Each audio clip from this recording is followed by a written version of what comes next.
Hello, good day, madam. My name is Mirna Pilayosa. I am 31 years old, married, blessed with a son.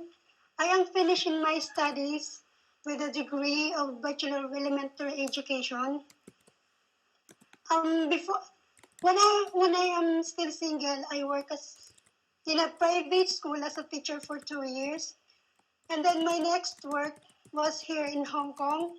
I am working here for nearly 4 years. I took care, or I am taking care of an infant. When I came here, yeah, she's infant. Then she's now turning 4 this August. And then I am still currently working here in Hong Kong in my employer, only one employer.